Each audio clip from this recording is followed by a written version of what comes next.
So whether we're live or not, because we're known for the awkward intro anyway. Yeah, I mean, the awkward intro is something we do better than anybody. Nobody awkward intros the way we do. I know, it's amazing. We have a talent for that. All right, the broadcast has started. Oh, hello. What do we have here? All right, time for that. Just do it!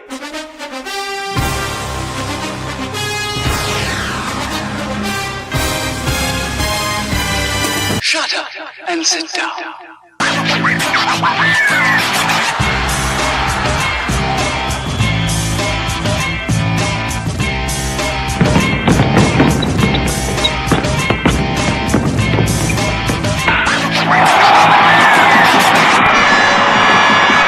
Hello, gamers. Thank you so much for joining us. This is Psvg OT number 18 because we learned our numbers better from last time. Thank you, editor Tyler. We appreciate you inserting that for the podcast listeners, making us look not dumb. You're welcome. Joining me today is my hero, the MJ to yes, my Luke Longley, Devin Ties. Dev, how are you, my friend?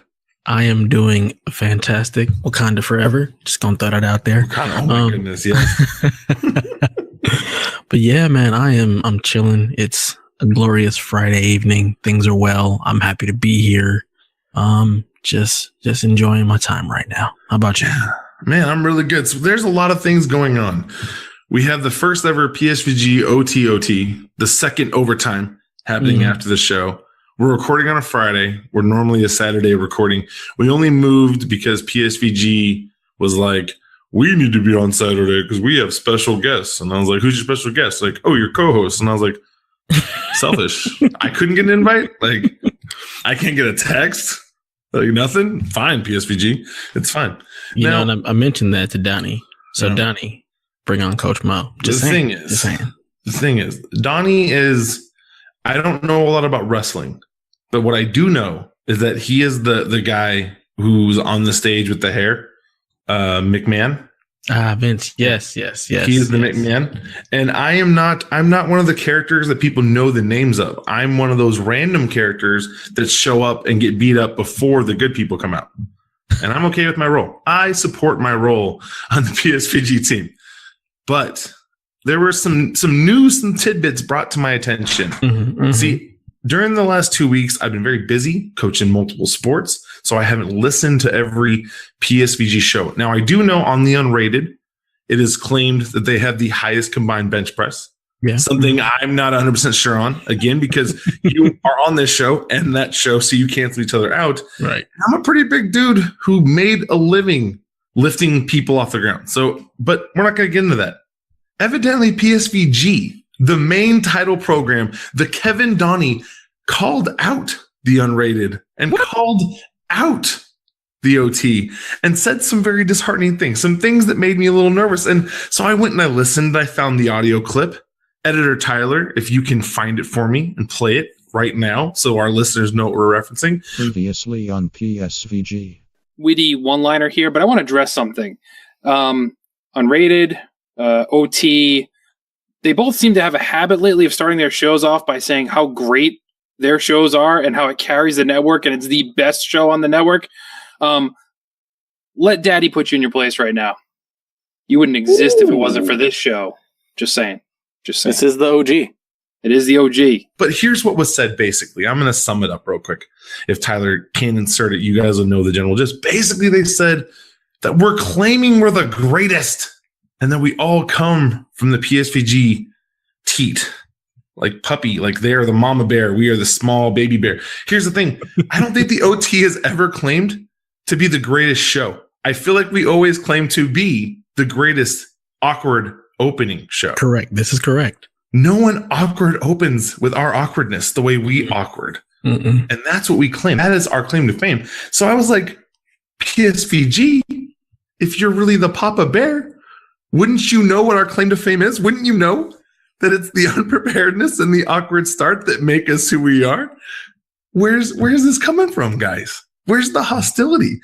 And so I wanted to throw that out there. I wanted to toss that over because I don't think the OT's ever claimed to be the best. Because here's the thing. I don't think so. Literally, I consider myself Luke Longley half the time. Okay. Luke Longley's never walked around saying he's the best. Luke Longley never woke up going, man, I sure is great to be Luke Longley. No. Yeah, and I don't call myself MJ. And, he's the best. So I was just very shocked. I was ESVG. Yeah, you're the mama bear. We all get that, but guys, you got to actually listen to our show before you start throwing around the trash talk. Yeah, man, here's the thing. Where's the hate? Why? Here's the thing, Dev. You and I feel fairly confident in our trash talking ability. Mm-hmm. I feel like if we really wanted to ruffle feathers, we would be very good at ruffling feathers, and that's not what we do on the OT. The OT is all about, we are the Gatorade of shows. Yeah. We're just here to quench a thirst. Yeah, we're not here to cause you any discomfort. We're not your crunk juice. We're just trying to have a conversation. So I wanted to open. I told Dev we're gonna have a longer open. This is longer than normal for us, and I just wanted to share that I was very taken aback. Listeners, help us out. Let them know that this was said, because evidently they don't listen to the show. Clearly. Evidently they don't know. The Unrated has the largest bench press.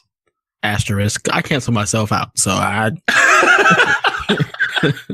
And we have the greatest awkward intro.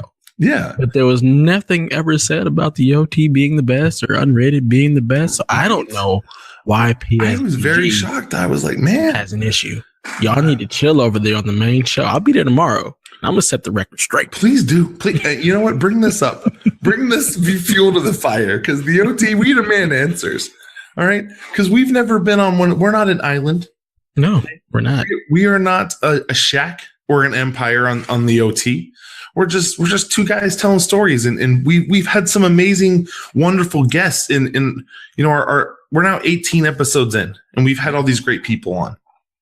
And we're not over here saying we're awesome sauce. We're just trying to share some memories and make some jokes. And hopefully when you listen to this, you're laughing as hard as we will. And that's all. So that's our longer intro than normal. That's a good intro. I'm really proud of us. Yeah, just to add a little to that intro, I just want to shout out the people in our chat right now. We got OG Sean Capri. What up, Sean? We got Chaffee up there. We got Unrated Podcast, which I'm assuming is Lobo. He did say he was going to listen to us live. So just want to shout out the chat and say, what's cracking, y'all? Me and Lobo, we just got done. He and his friends wreck shop on the Siege. I'm just there. I don't really get a lot of kills. I'm just there. I make a couple call outs, but man, I love playing with those guys. They're a talented team.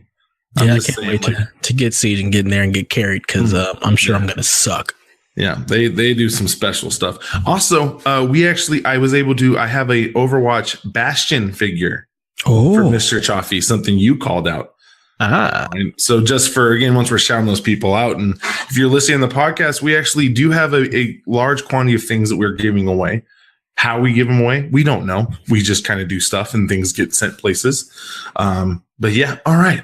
So getting into, before we start the show, again, we are built on two premises, two big things. Number one, sharing memories, cracking jokes, having some laughs. Number two, unpreparedness. So Dev, have you been prepared in any way, shape, or form today for what we're about to go down? No, I feel like I've actually been underprepared. So not even just like not prepared, but like underprepared. I like that. That makes me really happy. That's really good stuff. I'm very excited about that. So today's memory is, what did you used to do that when you look back on it now was low key the coolest thing you could have ever done? And this actually happened from a conversation with me and some of my kids. One of my boys asked me, Coach, how did you used to pull girls? And I go, what do you mean? What are you talking about? And I was like, you shouldn't actually touch girls without like permission. Like, you shouldn't just grab people. And he's like, no, Coach, like, how did you used to get girlfriends? And I was like, I have no fear when it comes to embarrassing myself. I don't have what they call, some people have that, like, hey, I probably shouldn't do this in public. I've never had that. I've always been pretty good at, just embarrassing myself one way or another, and not having the shame that some people have. And so what I used to do, the thing used to be my special talent that now when I look back at it, was really cool of me. It was a really, really good thing. But I used to sing to girls at lunch, and not girls that I knew. See, I would see a pretty girl at lunch, and I would go over and I would start ushering in a little, usher. That's what I'm sorry, I couldn't help myself. A little Key Sweat, Nobody Baby. Because Nobody will love you like me. Nobody. That's what I'm talking about. A little Boys to Men and some All for One. You know, I had a little Casey and JoJo in the back pocket when I needed it. And I had a pretty good arsenal of things to sing to these strange girls that I thought were cute. My buddy Jonte would be behind me. Oh, and he would say, good guy. And he would basically just tell him, like, listen, he's going to keep singing until either you invite him to sit down or you buy him a soda. And most girls just let me sit down. We got to have a conversation, you know, make some small talk. I got a couple phone numbers, a date or two out of it. One girl bought me a soda. No, thank you. And so, like, low key looking back, I was like, man, that was a pretty cool thing. That was real smart. And when I met my wife, I used to sing to her in the cafeteria, loud and proud. You know, let everybody know, like, hey, I find this girl very cute, and I'm going to let her know. So, for you, low key thing you used to do that now you realize was actually really cool. I'm trying to think. And Chaffee said, you didn't bust out a little Pony by Genuine? That is a special song you only use for serious relationships, Chaffee. That is not one you pull out in the cafeteria. That's one you say for grown-up things, my friend. Oh, man. That's funny. Yeah, me and my boys, we used to, if we were at the movie theater waiting on movies, we would just all huddle around and just start singing and drop a hat just to see if we could get people to put money in the hat. And we never really got anything, but it was just funny to just be a couple of dudes just sitting there singing Boys and Men and other random songs just because we were bored and because we could. Something cool that I used to do that I don't do anymore. I don't think there's a whole lot that I don't do that I used to do other than, you know, be young and in shape. Because I'm still the same idiot I was, you know, previously. I like to say I'm like 13 now. Back then I was 12. All right. Thanks, Sean. Yes, this sweater is fresh and it's comfortable and warm too. It really is. It always looks good. View in the chat here. I'm trying to think something that I used to do that was cool. I don't consider myself all that cool. I was a nerd, you know. Oh man, you may have actually stumped me with this one. This is the first official stump in 18 episodes. I have to think, like, what was cool that I did? I'm very proud of myself. This is a good question, guys. This is something I thought was cool. I don't know if everybody else thought it was cool. But I used to rock colored headbands with everything. So no matter what outfit that I had a Nike headband to go with it. All the colors, no matter what color it was, I had a matching headband to go with it because that was like my thing. I was like, you know what? Nobody rocks headbands. I'm going to rock headbands all the time with whatever outfit I have. And then it would just translate onto the football field.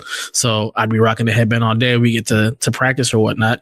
I can still rock the headband while we're not wearing the helmet. And then from the helmet, it goes down around the neck. So it just, you know, color coordinate. So that I thought was cool. That, and I always had a toothpick too. So I just looked like I was just way too cool for school. People used to think that I was super conceited because I was also quiet. So here I am trying to be cool, you know, with my headband and my toothpick, and then I'm not talking to anybody either. So girls were like, he's so conceited. Oh my God, he thinks he's so cool. No, I'm just quiet. I wasn't paying you no attention. I'm sorry. I was too focused on football. But I think that's probably something that was cool that I used to do that I don't do anymore. And dang it, Chaffee, I'm not in a confessional booth, you rat bastard. Oh man, looking at chat is hilarious. I love the chat. That's good stuff. Now I will say I only rocked the headband once. And Jonte is actually the person who got me to stop.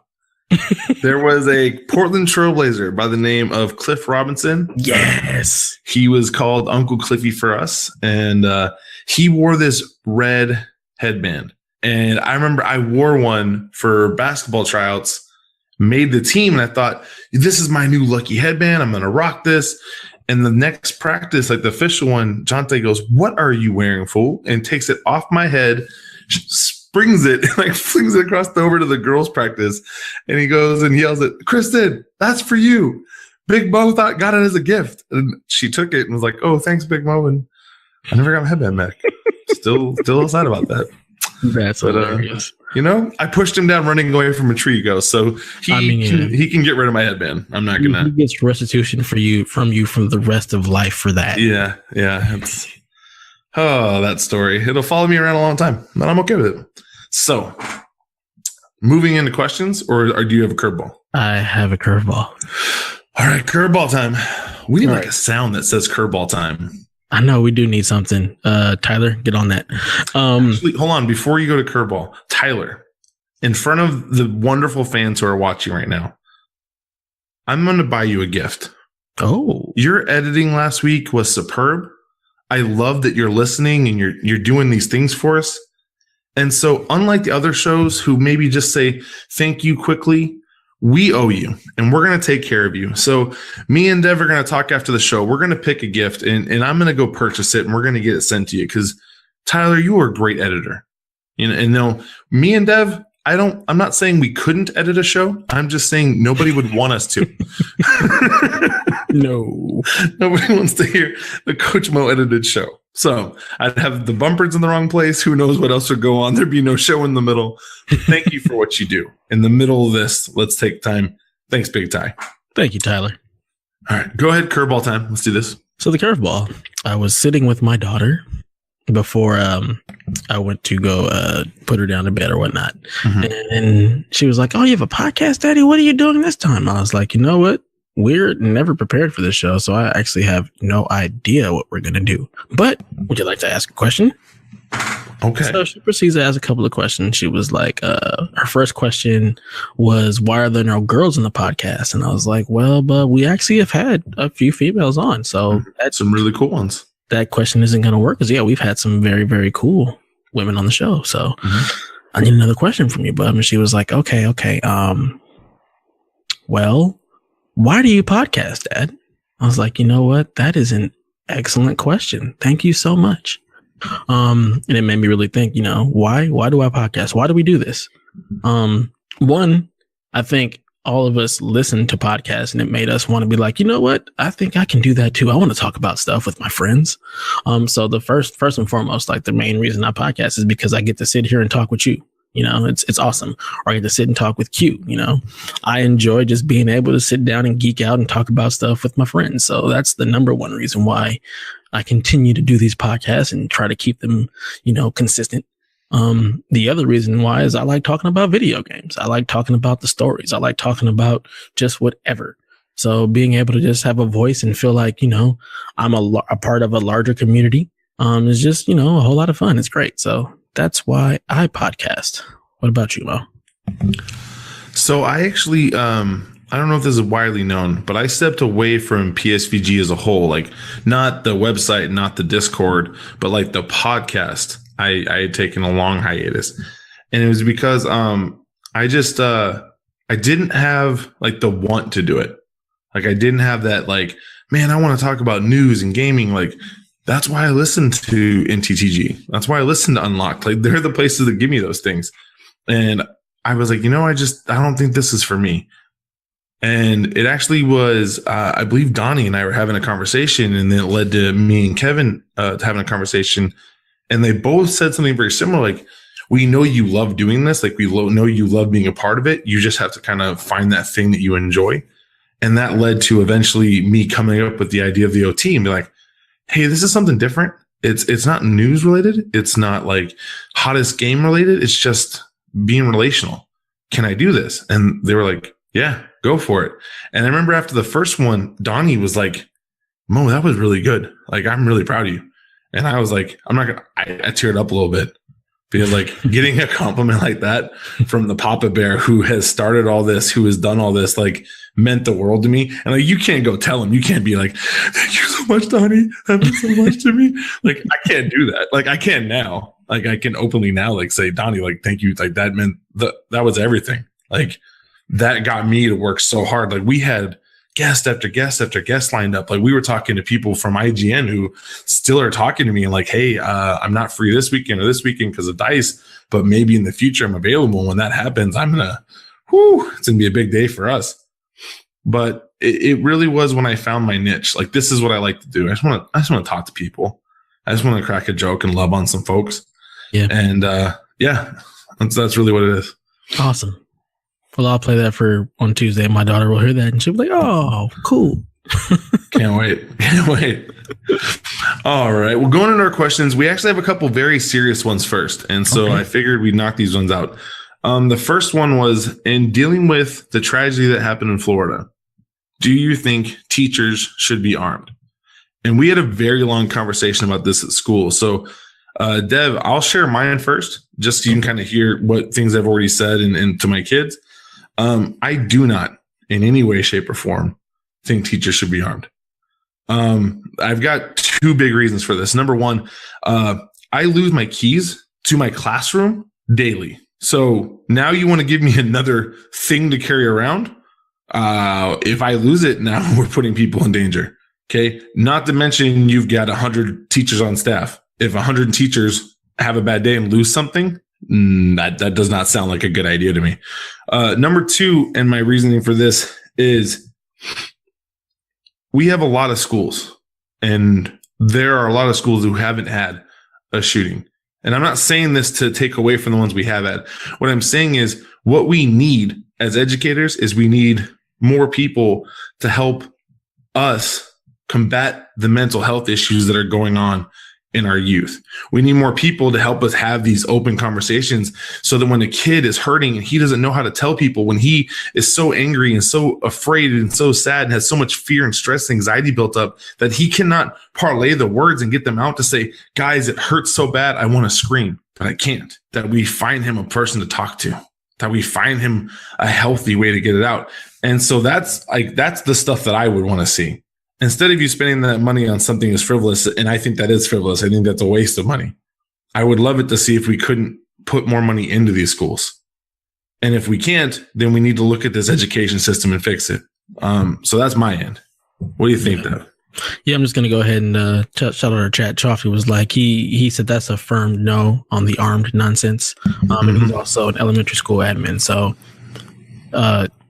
I have to echo both of you, and I think it's a horrible idea. The last thing I want is to send my daughter or my son into a school that already has guns. There's enough guns already out in the world. We don't need more. And I don't know how it is in Texas, but like teachers out here can barely afford, they have to buy their own school supplies. Yep. And now you want them to buy guns? And not only do you want them to be underpaid for the work that they do, but you want them to also have to be in charge of the safety of the children with a gun. They have to worry about gun safety now and making sure that, like you said, somebody else doesn't get their hands on it. Because the last thing we need is for some knucklehead to be like, oh yeah, I know the teacher's got a gun. Let me see if I can get it from him. Or to have that one teacher who wants to be so cool and he's going to show the gun to the kids or something. Like, I just think it's a horrible idea.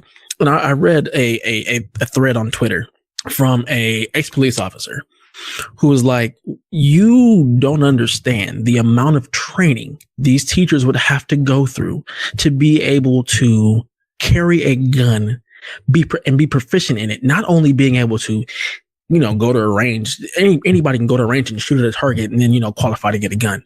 But if you really want to have teachers to be effective with the gun in an armed shooter situation, they have to be able to hit a moving target that's also shooting at them.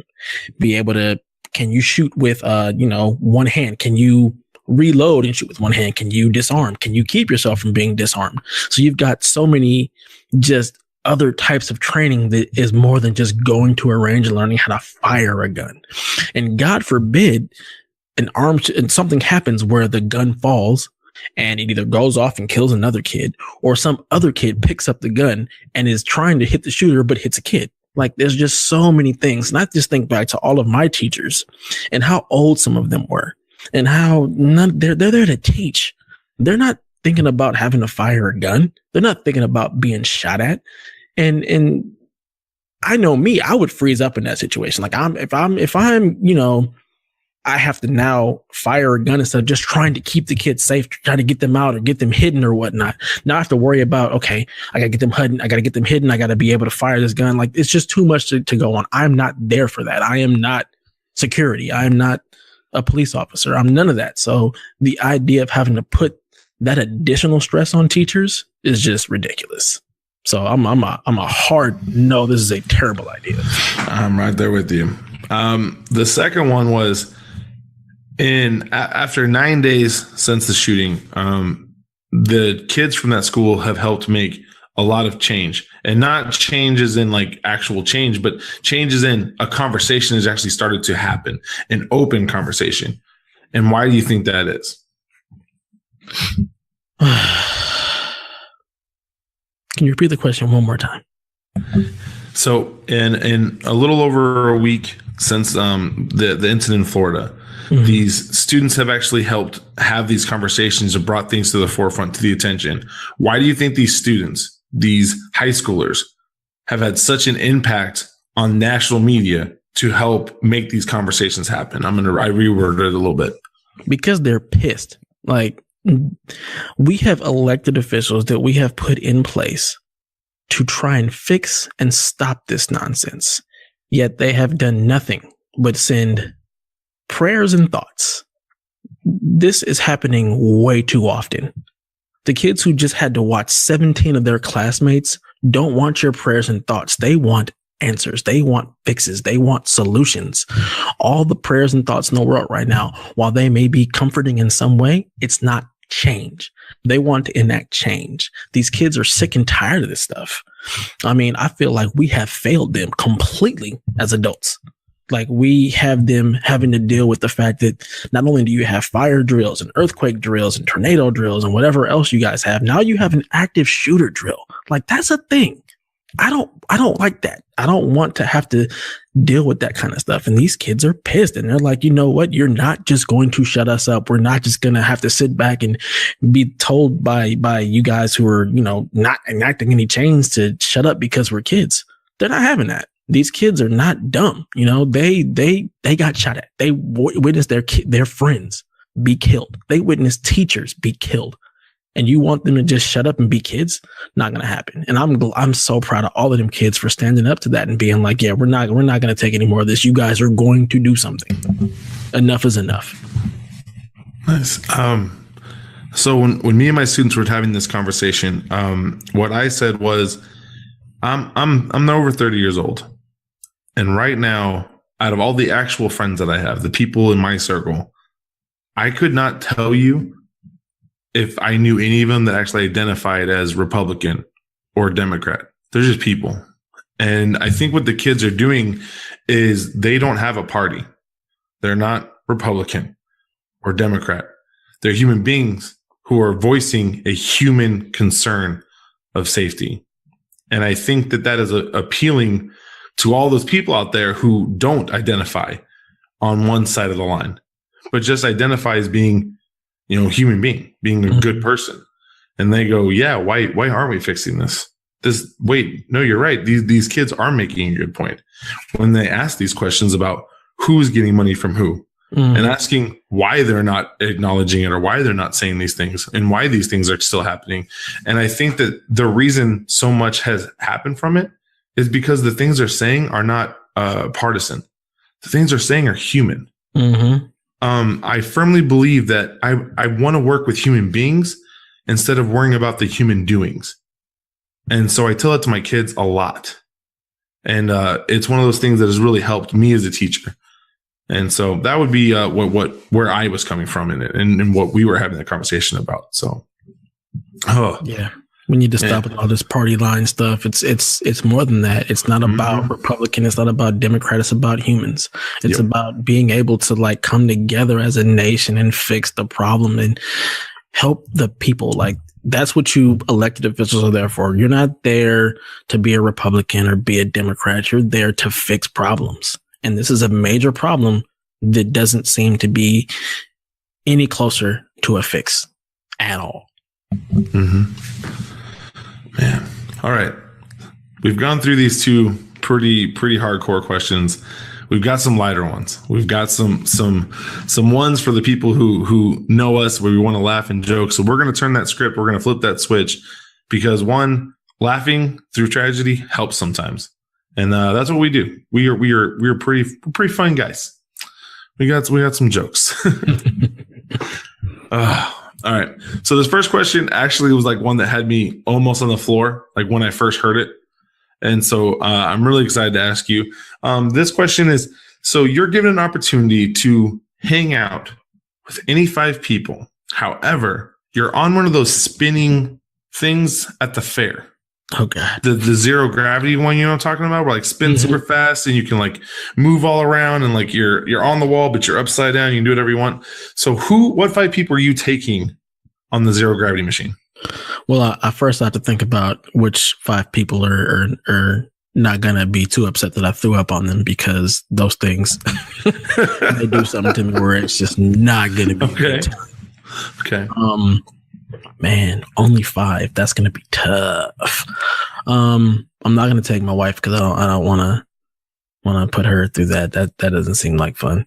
I'm gonna take you, because we're just going to be a bundle of laughter, because that's going to be ridiculousness. I'd probably take my boy Jan, just one of my boys who I game with, and we just have a good time. I'll probably take my best friend Marcus, because one, he's going to be crying so hard that he's going to be in tears. And that's just going to be hilarious. He has what we call the happy clown disease, where at some point something will be so funny to him that he literally cannot stop laughing for like 5 minutes, and he is literally crying because he's laughing so hard. Okay. I'd probably take my sister, because that's the homie, and she likes stuff like that. Was that 4? Yep, I think that's 4. Yeah, Jan, Mo, Q, my sister. The 5th. I plead the 5th. F-I-F 5th. I'd probably take my boy Doug, just because he probably isn't going to be able to handle something like that. And the amount of trash talk that I'll be able to get away with afterwards, talking trash to him about how he couldn't handle it, is going to just make my day for a while. I like that. All right. Now, so when we were having this conversation, the joke was because on most of those, I can touch the bottom and the floor at the same time. Oh God, you're a giant. Yeah, because of my height. And so I was like, it's really not zero gravity for me. It's just like really awkward spinning. And so we were laughing about it. And so here's my list. I of course I'm taking you, okay, because with my 6'7" and you're 5'7", that's gonna be a fun photo op. I'm going to go ahead and grab Jonte, because he's about 2 inches taller than me. So if you got you in the middle, you got me on one side, you got the big guy in the other. Now this is a better picture. This is a good picture. Then I'm grabbing Chris McCracken. Oh, the bread fan. I'm grabbing him from the MTGG, from the homepage, because literally I think that now we have a nice little picket fence going, with the big rung and the little rung and the big rung and the little rung. And then my last one, I'm going to go ahead and get him. I'm going to get our guy, Luke Longley. Luke's done so much for this show. Luke's been responsible for a heck of a lot of jokes. And so I'm going to grab him. So now we've got, 7 foot. We got 5'7". We've got 6'7". We got, I don't know what Chris is. I'm going to go with 5'6". He's like an inch shorter than me, I think. Yeah, I'm gonna go with 5'6", and then you got my boy Jonte, and that's another 6'9". That is a whole lot of dude and some little guys mixed into a good time on the spinning ring zero gravity machine. Wow, the picket fence. Could you see us walking into a mall, man? Slow motion style, little action movie coming. About to drop the hottest mixtape. 4, the picket fence. It's coming to a theater near you. Oh man! Thanks, Luke, for everything. Thank you, Luke. Our next one: you're stranded on a desert island. You're able to get one care package. This care package can only have 3 things, and they can't be technology based. What are you having dropped off? So no tech. I'm gonna have to eat. So I'm going to have to think of something that can be dropped off that allow me to create food and sustain food and make more food. And is this like a castaway situation where I'm not getting off this island unless I get myself off this island? Yes, you are currently stuck.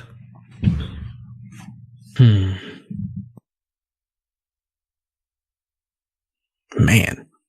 Yeah, I'm definitely gonna have like stuff to make potatoes, plant potatoes and try to grow potatoes, because I feel like that's a good source of food that's gonna sustain me. You can do a lot of potatoes, and they will grow almost anywhere. Yeah. It's a hardy vegetable. Damn. I want some really, really, really sturdy rope. So that and probably like a hatchet, just so I can go ahead and cut down trees, and then I can tie things up and make a hut. And then if I have to, make a raft to get myself out of the situation. Also, you want a hatchet in case there's some wild animals you can go ahead and hunt, So now I've got, I've got my potatoes. I've got a way to make meat. I've got a way to eat. I've got a hatchet so I can go ahead and cut down trees and be able to make stuff for myself as far as, shelter, and then also be able to hunt with it as well. So yeah, nice. I think those are going to be the three things in my care package. So mine was also had the potato seed in there. Planting the potatoes, getting my farming simulator 17, just getting announced. No, 18 just got announced. Can't wait. Going to be game of the year. Can't wait to play it. My second one was at Home Depot. They sell this kit that has like this. It's got like a bunch of different tools and knives and stuff like that in it. I would want one of those kits. Okay, I'm not a very handy person, so like, I'm not sure like everything that's in it, but hopefully it has enough for me to make the things I need to make. My last thing would be, I would get one of those big machetes, the big long ones, so that I could just wreck shop on some trees. You know what I mean? Yeah, just quick and easy, doing my thing. So that would be mine. I'd have some extra tools. I'd have, I should have said rope. Rope is really, I feel like you're always in a movie and they're like, yeah, we need rope. Yeah, right. I'm like, oh man, that, but I don't have room for that. I've got the toolkit, because if I've got a hammer, that's going to help me in some different situations. Smashing open a crab. Yeah, but see, if you have the rope, and you have the machete, you can then create a hammer with a rock. Huh. Yeah, I'm going to stick with my first try. I feel confident in my choices. I'm sticking with them. You're not going to sway me on this. I'm staying true. I feel good with it. All right. Our last question. What professional sporting event do you wish you could go to?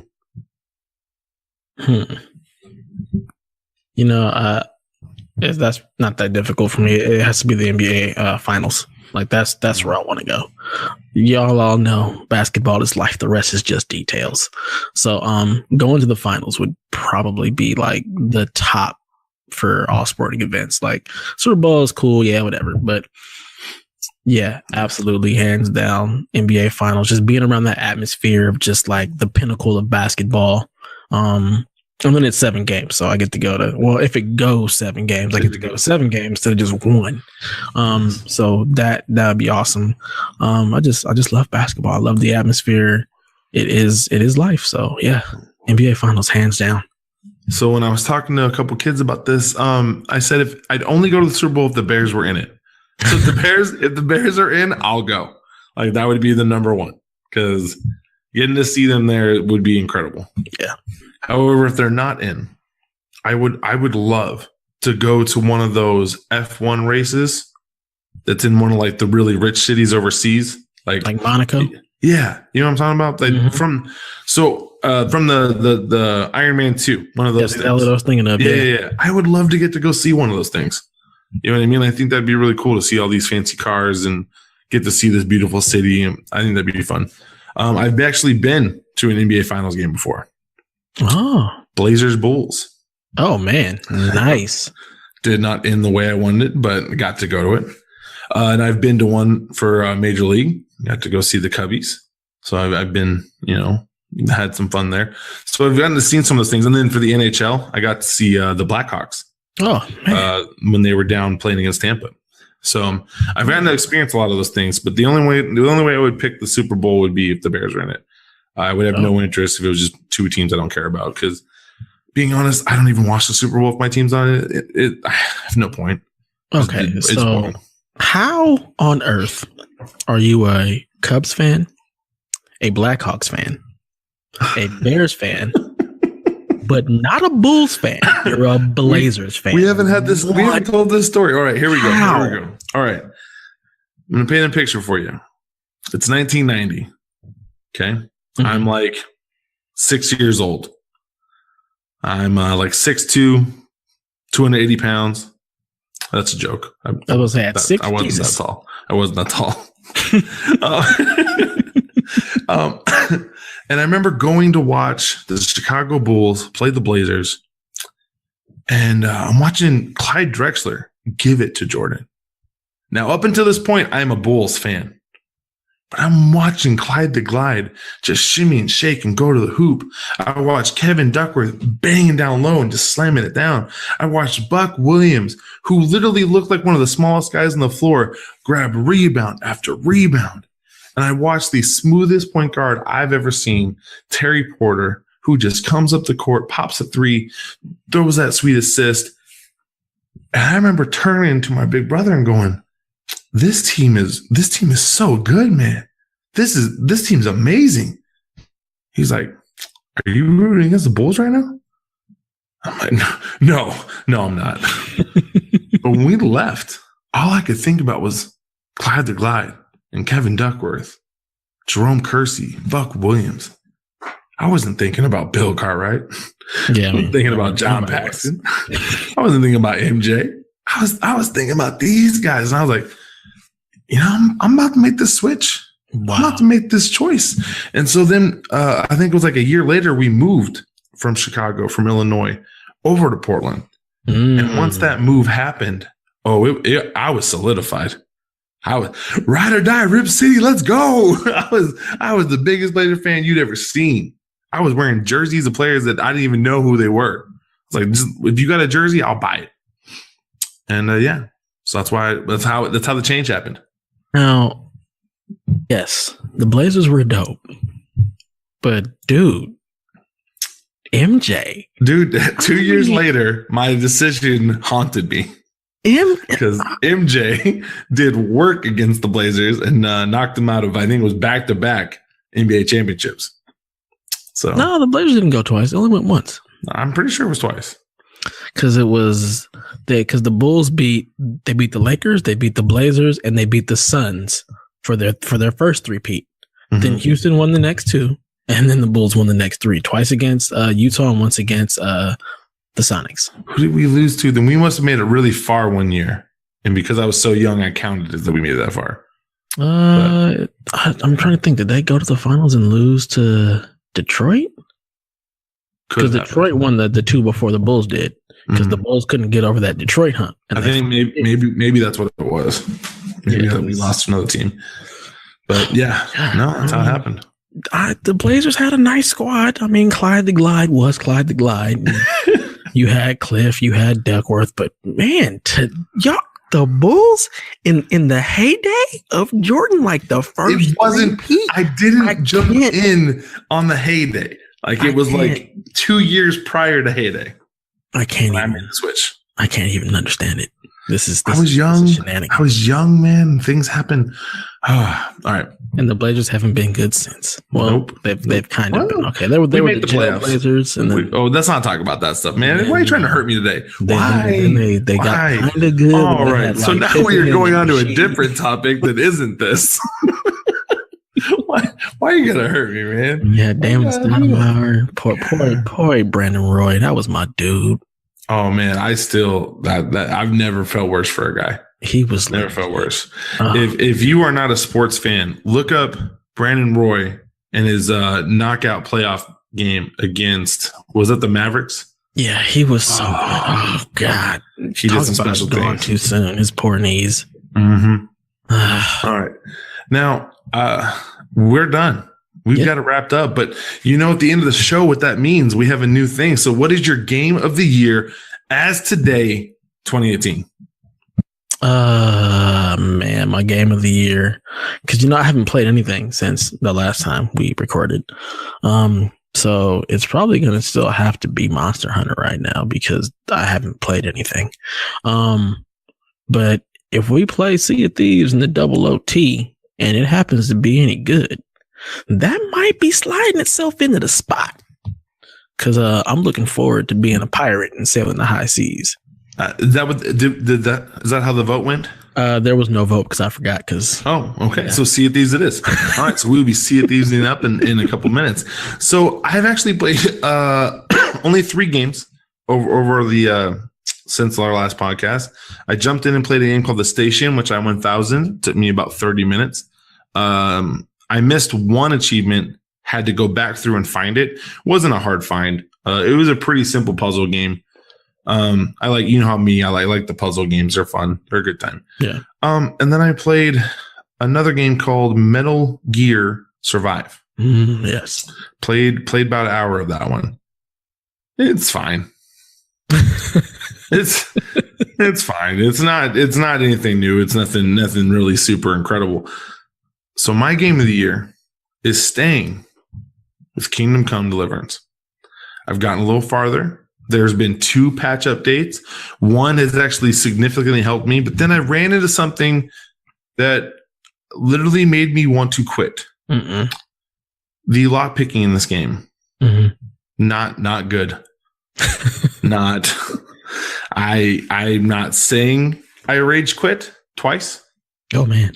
But I rage quit twice. So I guess I am saying I rage quit twice. It was not, dude. It was a bad scene. However, after I did jump online, I looked up some information on it. I'm guessing on PC this would be so much easier, like the way they have it set up. However, what's the mechanic? How do you do the lock picking? You just need to see it. Let's not. I'm gonna get mad. I don't want to do it to myself. So, but the game again, after the last couple of patches, some things are looking really pretty. They're looking better. I still enjoy the combat. I love the fact that this game is that Skyrim feel without magic. All right. I heard somebody say there was alchemy. I have not gotten into that part yet, so I'm not quite sure how that works. I'm kind of excited when I do get far enough, but still loving the game. Just a really fun. I would give, if I was to rate this one, I know Donnie hates ratings, but if I was to give it a rating, it'd probably be like a 75 to like an 80. You know what I mean? Okay. It's way better. It's if 60, 65 is good, it's like great-esque. Like it's on its way to being like something special. I think if they got maybe 2 or 3 more patches out that cleaned up the horseback riding, that cleaned up a couple of the other stuff, it would be like an 85, 90.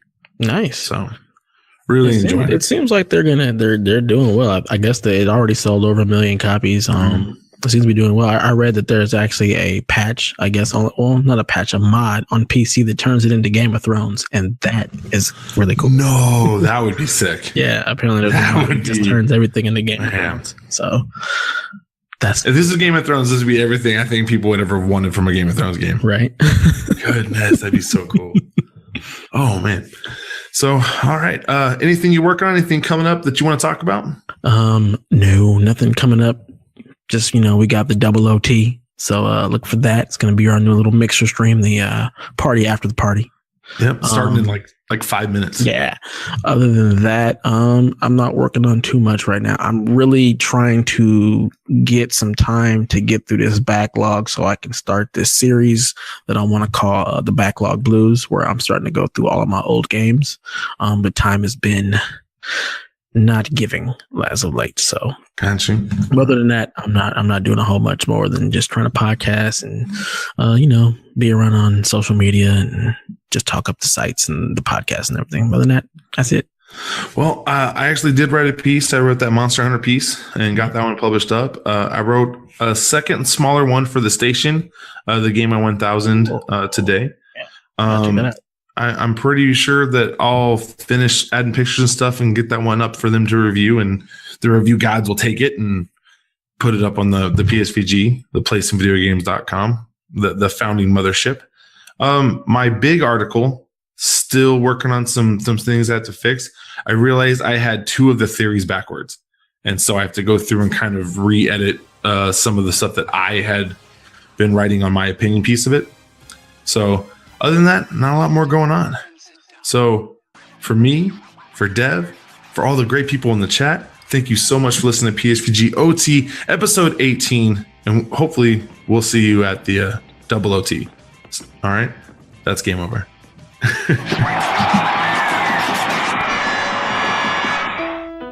This has been a production of the Play Some Video Games Podcast Network. Find more great content at playsomevideogames.com.